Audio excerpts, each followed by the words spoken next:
Baik pemirsa, langsung saja kami ajak Anda bergabung dengan pakar mikroekspresi, ada Pak Handoko Gani. Pak Handoko, ini yang menarik sebenarnya agenda persidangan hari ini nampaknya juga ditunggu-tunggu oleh masyarakat karena akan hadir saksi Susi Pak, ART dari Verdi Sambo dan juga Putri Chandrawati yang beberapa waktu lalu di persidangan ini sempat dicecar pertanyaan dari majelis hakim maupun juga dari jaksa karena dikatakan terlihat berbohong begitu. Nah Pak Handoko, yang menarik juga di persidangan ini kita hanya bisa melihat mimik wajah tanpa bisa mendengar suara. Sebenarnya ini apakah bisa tercermin Pak?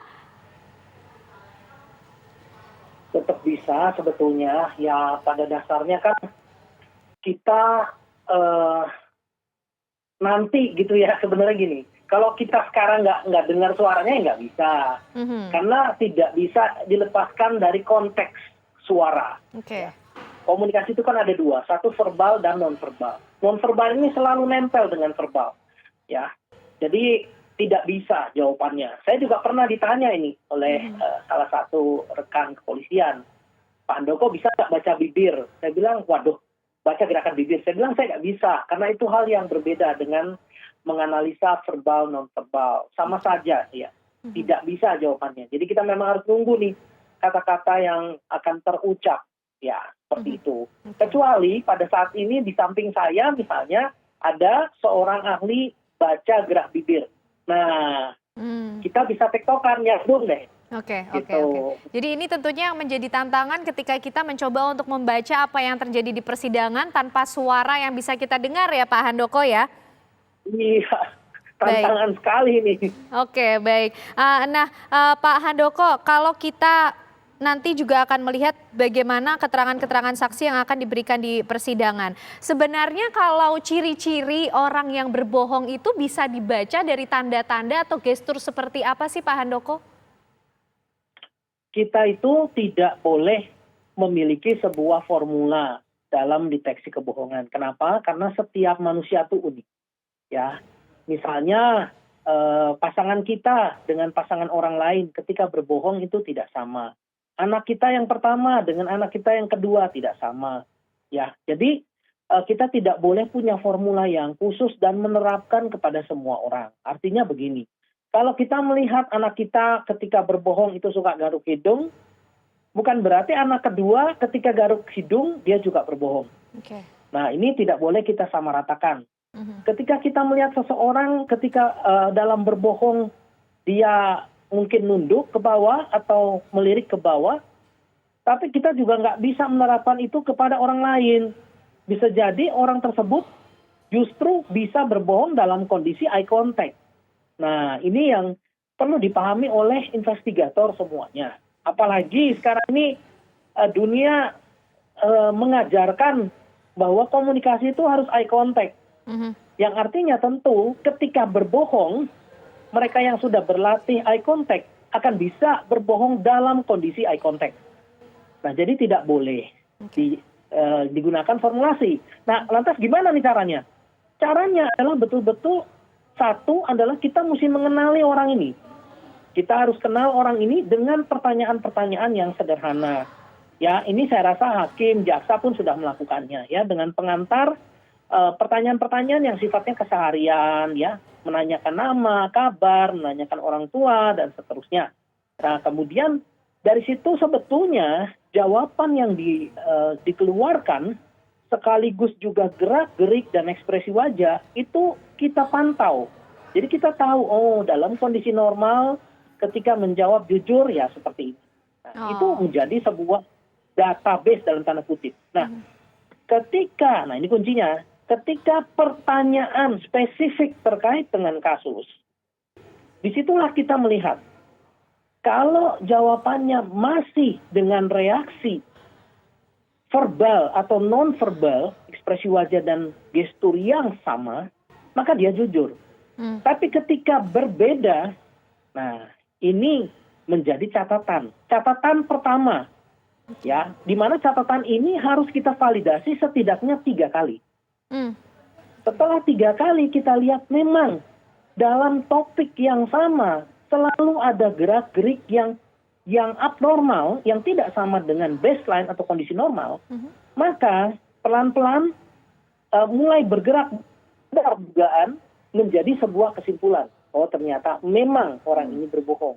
Jadi proses adalah sebuah proses untuk bisa memastikan orang berbohong. Tidak bisa langsung, lu bohong. Wah, itu bahaya. Oke, bisa baik. Ternyata ada tekniknya ya Pak untuk memperhitungkan apakah ini bohong atau tidak. Tapi Pak Handoko, kami juga memiliki informasi terlebih dahulu, mungkin juga bisa disimak oleh Pak Handoko dan juga pemirsa, bahwa dalam persidangan asisten rumah tangga Verdi Sambo, Susi, menegaskan Yosua Huta Barat tidak mengangkat Putri Chandrawati saat berada di Magelang. Pernyataan Susi tersebut berbeda dengan apa yang ia kemukakan dalam BAP. Ada saya sama Om Kuat. Habis itu Om Kuat dilarang. Ntar dulu. Di BAP itu saudara mengatakan, kemudian sekitar pukul 22 WIB, Ibu Putri, saya, Richard, Kuat, dan Nopriantah Yosua Huta Barat sedang berkumpul di ruang keluarga. Berbeda dengan keterangan saudara saat ini. Itu kan Om Yosua memanggil Om Richard buat angkat ibu ke lantai 2.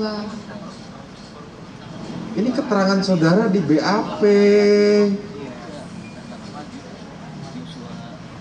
Ya, saya bacakan nih.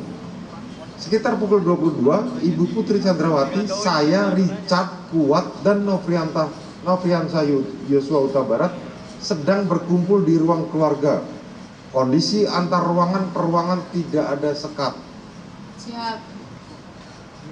Mana yang betul, cerita saudara atau cerita di BAP? Pas di itu kan masih ada Om Richard, ada Om Ricky, ada Om Richard, ada Om Joshua sama Om Kuat. Terus saya juga kan, saya di dapur kan nggak beda jauh gitu kan. Artinya ada di situ. Ada pas mau ngangkat Oke. itu kan ada. Kemudian tiba-tiba saudara Yosua Huta Barat mengangkat badan Ibu Putri Chandrawati yang sedang dalam posisi rebahan di atas sofa. Benar itu? Ingin mengangkat, belum sempat mengangkat. Oke. Setelah kami melihat saudara Nopriantah Yosua Huta Barat mengangkat badan Ibu Putri, mana ceritamu yang benar? Di BAP atau ceritamu saat ini? Yang ini. Terus apa yang di BAP ini? Atau kamu cabut semua keterangan yang di BAP?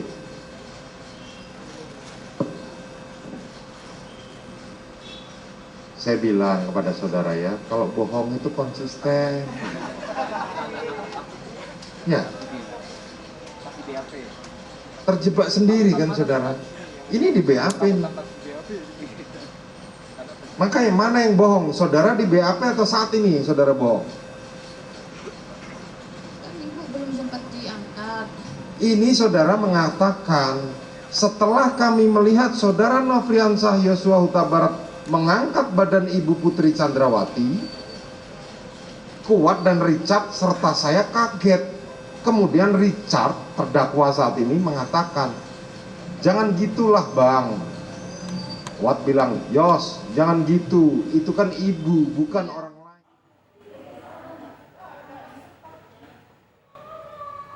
Ya, pemirsa dapat Anda saksikan di layar kaca Anda, ini terdakwa Arif Rahman sudah terlihat memasuki ruang persidangan untuk perkara obstruction of justice.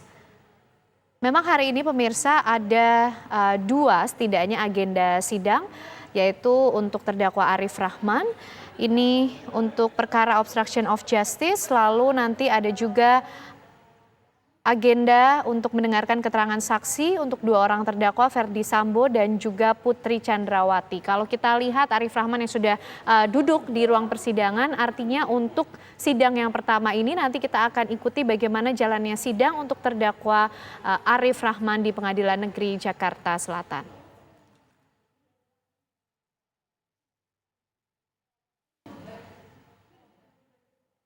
Baik.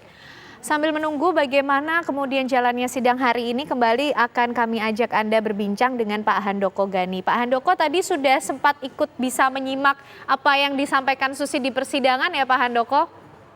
Ya. Oke. Nah, Pak Handoko, kalau melihat dari apa yang disampaikan Susi, dari gerak tubuh, kemudian terdengar kita bisa melihat suaranya juga. Ada nggak sih Pak tanda-tanda kebohongan memang yang dilakukan oleh Susi, ART dari Verdi Sambo dan Putri Candrawati di persidangan ketika ditanya oleh majelis hakim tadi? Ya, ini menarik nih. Kebohongan itu kan artinya sesuatu yang dalam hal ini ya, sesuatu yang pernah dikatakan dan sekarang berbeda, gitu ya. Nah, kalau saya lihat ini unik nih.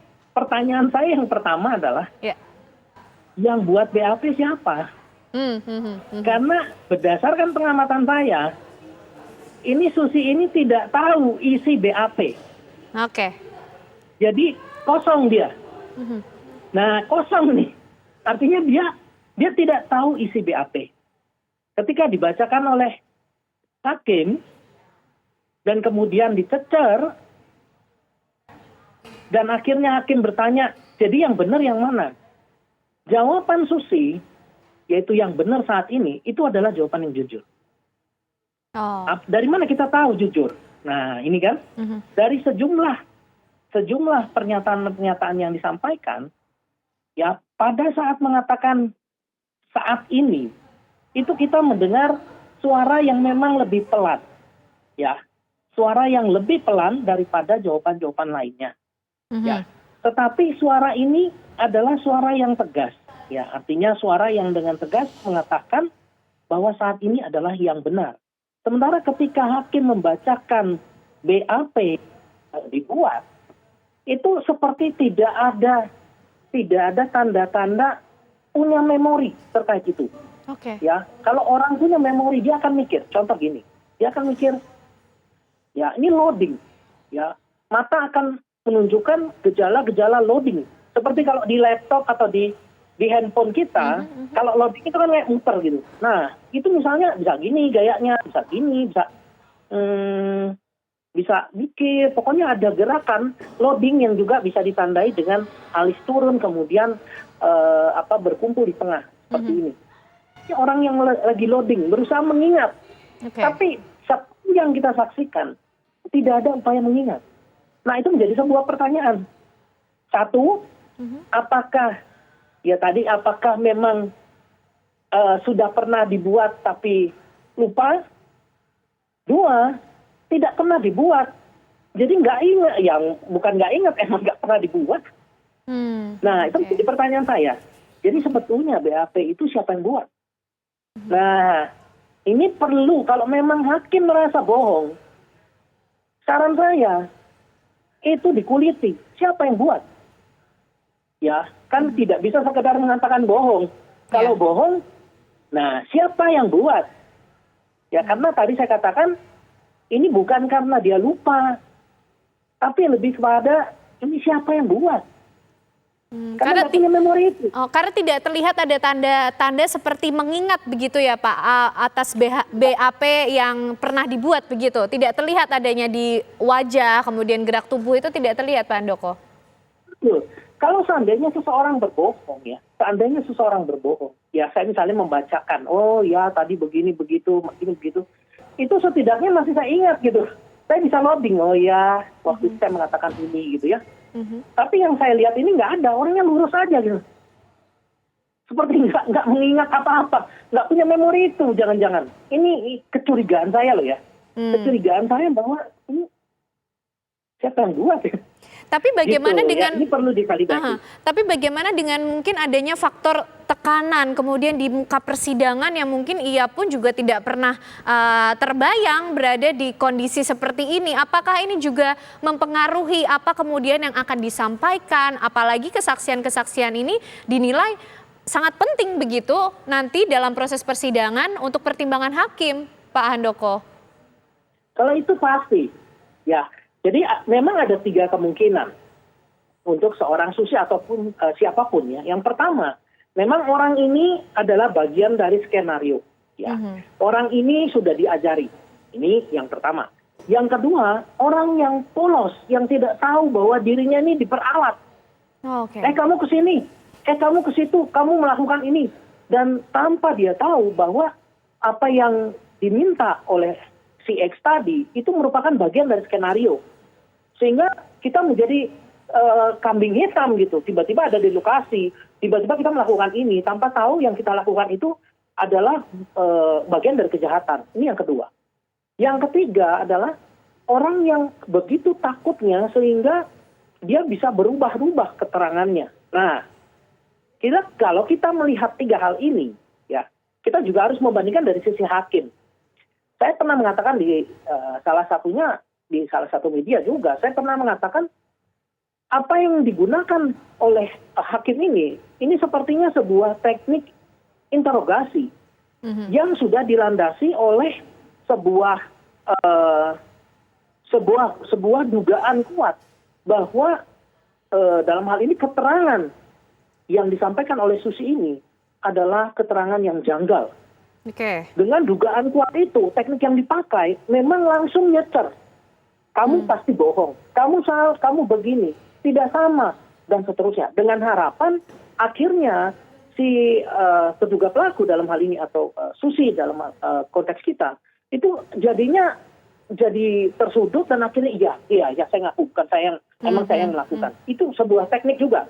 Nah, saya lihat hakim juga menggunakan teknik ini sehingga ditambah dengan faktor ketiga tadi, yaitu karakternya Susi yang dibesar menjadi takut dan sebagainya, itu akhirnya keluar gitu loh apa yang sebenarnya menurut Susi. Nah, saya menyarankan dalam hal ini ya, nanti kan Susi akan dipanggil lagi. Yeah.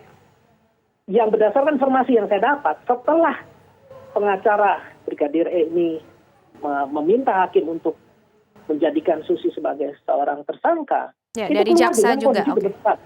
Gemetaran beliau ini, Susi ini. Nah, jadi kan nanti balik lagi nih. Nah, sekarang pertanyaannya dengan cara apakah hakim, jaksa, dan pengacara ini akan membuat Susi lebih terbuka lagi? Apakah dengan cara yang nyecer langsung, sudahlah, saudara Susi kamu kemarin banyak bohongnya, sekarang kamu jujur aja. Bisa kayak gitu? Pak atau Handoko? bisa dengan cara merangkul. Oke, nah berarti kita bicara teknik. Teknik apa saja sih Pak memang yang memungkinkan untuk bisa dilakukan ketika kita berupaya untuk mencari tahu kebenaran atau mencoba orang ini terbuka untuk bisa memberikan keterangan yang sebenar-benarnya begitu? Ada dua teknik. Satu disebut teknik interrogatif interview. Yang kedua disebut teknik investigatif interview. Kalau teknik interrogatif interview, ini pada dasarnya digunakan ketika seorang investigator atau seorang hakim, jaksa, pengacara sudah tahu bahwa si X ini bersalah dan dengan bukti yang cukup lengkap. Ya, jadi langsung, udahlah kamu ngaku aja. Kamu kan yang mengambil ini, kamu kan yang nyuri ini, kamu yang membunuh ini, kamu yang begini, kamu yang begitu. Sudah, kami sudah punya buktinya. Ini cara yang pertama, ya. Cara yang kedua adalah investigatif interview. Teknik investigatif interview ini adalah cara yang digunakan untuk mendapatkan informasi sebanyak-banyaknya. Nah, ini juga memperhitungkan faktor dari interviewinya, dalam hal ini Susi. Apakah Susi ini cocok untuk digunakan cara yang keras? Atau sebaliknya, Susi ini harusnya dirangkul. Nah, kemudian bisa juga dipikirkan, jangan-jangan ada orang lain yang bisa membuat Susi mengaku. Nah, teknik investigatif interview ini bisa dengan cara, ini saya sarankan kepada hakim dan jaksa, dengan cara mengundang suami dan anak-anaknya Susi. Sehingga dengan cara itu, Susi menjadi memikirkan anaknya khususnya atau suaminya, iyalah. Kalau selama ini mungkin dia bagian dari nomor satu, yaitu tadi, direncanakan kajian dulu. Ya, atau mungkin bagian kedua, dia menjadi sadar dan menyatakan, iya saya diperalat. Atau bagian ketiga, dia menjadi lebih tenang. Kenapa? Karena ada suami dan anak-anaknya yang mendorong dia, mama jujur, bunda jujur. Gitu. Nah, cara kedua ini bisa dilakukan. Gitu. Oke, baik. Ya nggak selalu cara yang pertama gitu ya. Nggak selalu. Oke, kita dari teknik kemudian berbicara mengenai cara. Nah, tapi kita simak lagi dulu Pak Handoko. Ini ada kemudian cuplikan yang akan kami hadirkan juga untuk Anda pemirsa, di mana saat menjawab pertanyaan hakim, ART Verdi Sambo, Susi sering menjawab lupa atau tidak tahu. Respon Susi itu membuat kesal hakim ketua sehingga mengancam akan mempidanakan wanita itu. Ada berapa ART, asisten rumah tangga yang bekerja di rumah Jalan Bangka, di rumah terdakwa Verdi Sambo di Jalan Bangka itu ada berapa? Dia lupa. Hah? Coba diingat dulu, jangan buru-buru saudara tiba-tiba langsung ngomong saya lupa.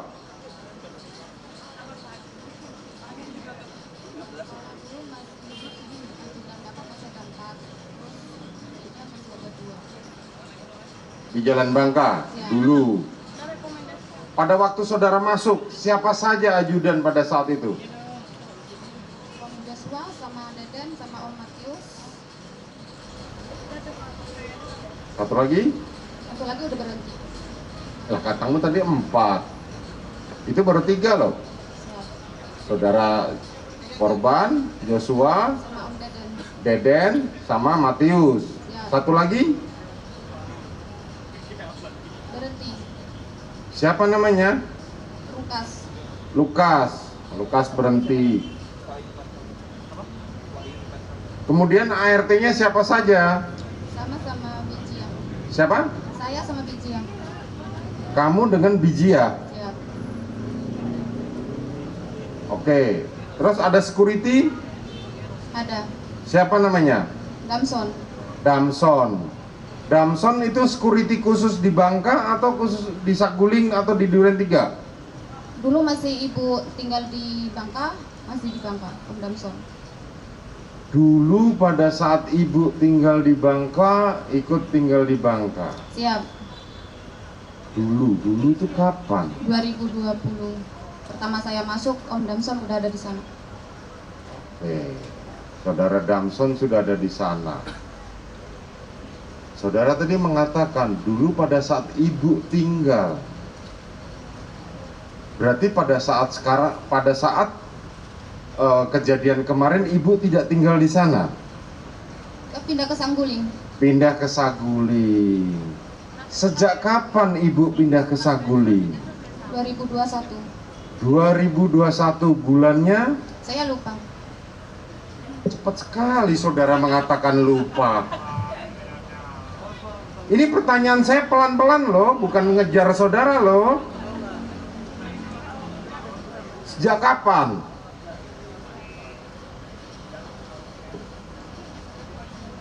Sejak sesudah Lebaran. Sesudah Lebaran 2021. Siap.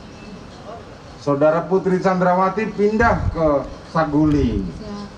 Sebelumnya berarti saudara terdakwa saudara Verdi Sambo dengan Putri Chandrawati tinggal di Bangka.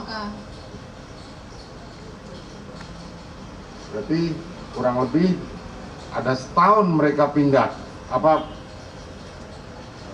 Pada waktu saudara Putri pindah, saudara juga ikut? Ikut. Kenapa saudara Putri pindah? Saya tidak tahu itu. Tidak tahu. Tidak tahu atau tidak mau tahu? Tidak tahu. Setelah saudara Putri pindah ke Saguling, apakah saudara Verdi Sambo juga ikut pindah ke Saguling atau tetap di Jalan Bangka? Tidak ikut ke Saguling.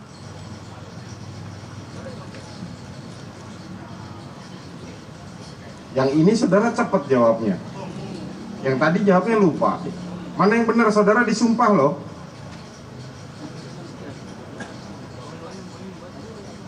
Apakah saudara Verdi Sambo ikut pindah ke Saguling? Ikut. Kalau saudaranya keterangan saudara berbeda dengan yang lain, saudara bisa dipidanakan loh. Pikirkan dulu, jangan jawab cepet-cepet. Saya nggak nanya langsung buru-buru jawab. Apakah saudara Verdi Sambo ikut pindah ke Saguling?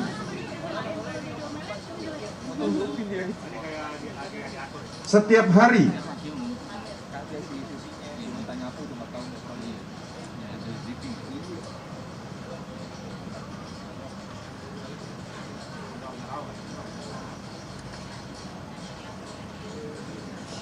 Yang ini saudara jawabnya susah. Tidak juga. Tidak juga. Seberapa sering saudara Ferdi Sambo pindah ke Saguling, tinggal di Saguling? Atau tidak pernah sama sekali semenjak Putri Chandrawati pindah? Sering ke Saguling.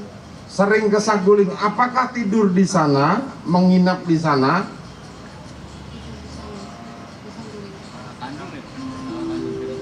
Tadi saudara bilang tidak sering.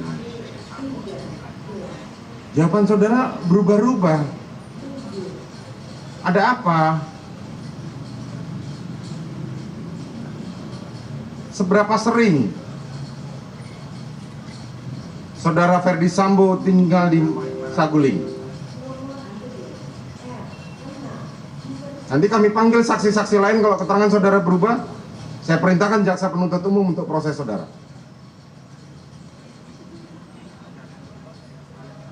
Paham ya?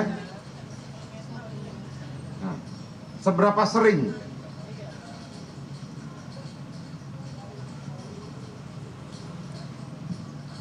Saya tidak tahu berapa sering.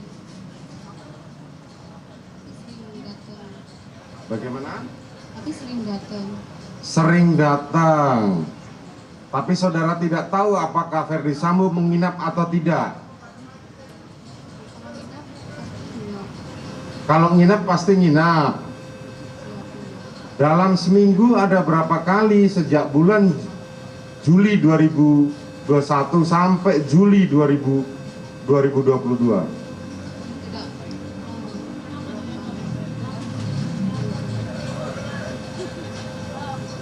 Kalau saudara tidak tahu, jawabannya cuma dipertegas saja, sering atau tidak?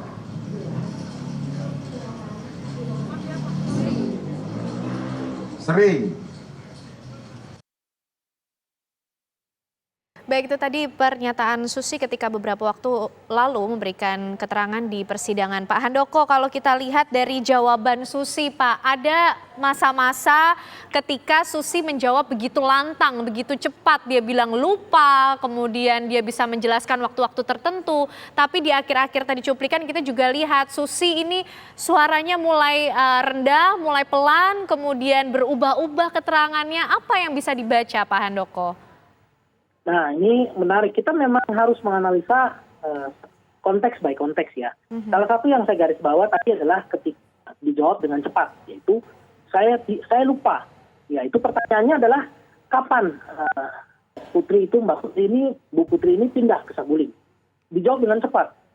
Saya tidak tahu atau saya lupa ya. Nah, sebetulnya dalam konteks ini menarik. Artinya apakah jujur? Ini menarik, kita harus tahu karakter dari si Susi ini. Ketika dijawab tidak tahu atau lupa tadi, apakah dia ini sebetulnya ingin mengatakan secara persisnya saya nggak ingat. Nah, tugas seorang investigator itu jangan keburu marah, tapi mengarahkan. Oke, kalau saudara-saudari lupa, saya berikan petunjuk. Sebelum Lebaran atau sesudah Lebaran. Dan saya rasa Susi menjawabnya juga dengan baik ya, yaitu sesudah Lebaran. Dan menurut saya itu cukup. Nah, hakim atau investigator juga perlu ingat apa yang melandasi atau tujuan sebenarnya bertanya seperti itu. Okay. Ya kalau memang cukup. Nah, ini ada dua catatan lagi, yaitu ketika ditanya siapa saja orang-orang yang ada di yang bekerja ya, untuk dan yang bekerja. Nah, ketika dijawab lupa, nah ini menarik. Menariknya begini, apakah lupa ini karena si Susi ini nggak ingat gitu ya, karena otaknya sangat-sangat kusut saat itu, kalau disuruh ngitung dia lupa gitu ya, aduh siapa aja gemeteran, atau yang kedua, kata lupa ini sebetulnya bagian dari skenario di mana bermaksud untuk menyembunyikan saksi mahkota yang lain. Nah, hakim tidak boleh lupa dengan tujuannya ini. Artinya apa? Ada baiknya hakim, jaksa itu punya catatan. Oke, saya akan bacakan ya. Si Anu, betul? Si Anu ada di sana, kerjaannya apa? Si Anu, betul kerjaannya apa? Ya, contoh seperti itu. Termasuk driver, kadang. Oh iya, ada, kadang. Termasuk satpam, oh ada, si Anu. Jadi sifatnya checklist. Kalau kita melakukan dengan cara itu, sama aja kok. Kita juga akan mendapatkan siapa saja yang ada di situ. Nah, jadi hakim tidak mesti atau jaksa tidak mesti menggunakan satu cara. Kemudian ketika dikatakan lupa, udah mangkel dan udah saya akan nanya dari yang lain. Nggak mesti itu. Jadi ada cara lain. Nah, begitu juga pertanyaan terakhir. Seberapa sering Sambo ke Saguling? Nah, ini menarik. Ya, melihat karakter Susi yang bingung dengan definisi sering, maka sebagai investigator kasih definisinya. Yang namanya sering menurut definisi kami, yang akan kami cek adalah satu. Misalnya, seminggu sekali itu sama dengan sering. Atau seminggu sekali itu tidak sering. Kalau seminggu lebih dari 3 kali, sering. Nah, ini yang harus didefinisikan. Jadi bagi seorang Susi dengan karakter seperti itu, dalam tekanan seperti itu, akan lebih mudah. Nah, begini, saya terus terang tidak langsung mengiyakan usulan menjadikan Susi sebagai tersangka. Kenapa? Karena kalau saya lihat, ini masih ada faktor karakter, faktor cara Susi, faktor karakter, faktor tekanan di persidangan, dan seterusnya. Nah, alangkah baiknya kalau jaksa atau hakim juga menggunakan teknik bertanya yang lain. Yang tadi saya katakan pakai checklist, ya pakai alat peraga, ya pakai misalnya pakai definisi, sehingga hakim tetap mendapatkan tujuannya. Karena ini adalah saksi mahkota. Ya, kalau bukan dari saksi mahkota dari mana? Ya kan? Nah, ini usulan saya loh ya. Bukan berarti saya lebih pintar dari hakim atau jaksa. Tapi saya lihat ini ada faktor karakter Susi nih. Nah, Pak Handoko, lalu bagaimana dengan beberapa kali suara Susi ini lantang, kemudian menjadi lirih, menjadi rendah ketika menjawab pertanyaan-pertanyaan tertentu. Ini mengindikasikan apa, Pak Handoko? Mengindikasikan Susi dalam tekanan. Satu, ya. Kemudian bisa juga mengindikasikan kebenaran. Nah, ini Susi. Nah, jadi unik ini. Kita harus bisa membedakan. Satu, dia memang dalam pressure, atau kedua, dia mengatakan hal yang benar, gitu ya. Contoh, ketika mengatakan yang benar saat ini, baik, Pak Handoko. Bisa lirih.